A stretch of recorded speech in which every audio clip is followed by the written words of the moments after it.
Hi hello నమస్తే friends, మీరు చూస్తున్నారు this is Raju channel. Friends, India versus Bangladesh third T20 October 12కి మన Hyderabad Uppal stadium, Rajiv Gandhi international cricket స్టేడియంలో జరగబోతుంది.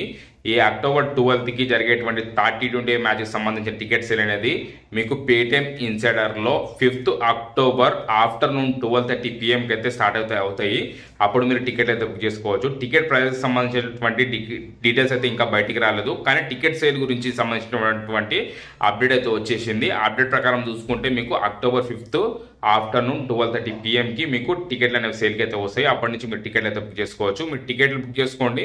మీరు 12:30 PM కంటే మేబీ అక్కడ క్యూ లైన్ సిస్టమ్ అయితే ఉండొచ్చు. క్యూ లైన్ సిస్టమ్ ఉండే అవకాశం కూడా ఉంటుంది. అందుకని చెప్పేసి మీరు ఒక 12:20 ఆ టైం నుంచి మీరు పేటిఎం ఇన్సైడర్లో మీరు ఓపెన్ చేసి పెట్టుకోండి. పేటిఎం ఇన్సైడర్లో అండ్ పేటిఎం రెండింటిలో మీరు లాగిన్ అయితే అయి ఉండండి. పేటిఎంలో కూడా మీరు టికెట్ బుక్ చేసుకోవచ్చు. India versus Bangladesh third T20 అని చెప్పి సెర్చ్ చేయండి, లేదంటే IDFC అని సెర్చ్ చేసినా కానీ మీకు ఇండియా వర్సెస్ బంగ్లాదేశ్ థర్డ్ T20కి సంబంధించినటువంటి మ్యాచ్ టికెట్ సేల్ గురించి బ్యానర్ అయితే కనిపిస్తుంది. అప్పుడు మీరు ఆ బ్యానర్ను ఓపెన్ చేసుకొని మీరు క్యూ సిస్టంలో అయితే ఉండండి. ఒకవేళ క్యూ సిస్టమ్ వస్తే మీకు టికెట్ బుక్ చేసుకోవడానికి క్యూ సిస్టంలో వెయిట్ చేయాలి కాబట్టి కొంచెం ఎర్లీగానే ట్రై చేస్తూ ఉండండి. మీరు మల్టిపుల్ డివైసెస్లో ట్రై చేయండి అండ్ మీ మొబైల్ నెట్వర్క్ వచ్చేసి ఫాస్ట్గా ఉండేటట్టు చూసుకోండి, అంటే ఇంటర్నెట్ కనెక్షన్ ఫాస్ట్గా ఉండేటట్టు చూసుకోండి. మీరు టికెట్ బుక్ అయ్యే ఛాన్సెస్ అనేవి ఎక్కువగా అయితే ఉంటాయి. ఫ్రెండ్స్, మీకు అప్డేట్ నచ్చుంటుంది. అప్డేట్ నచ్చితే వీడియో లైక్ చేయండి, షేర్ చేయండి, అట్లనే ఛానల్కి సబ్స్క్రైబ్ అవ్వండి.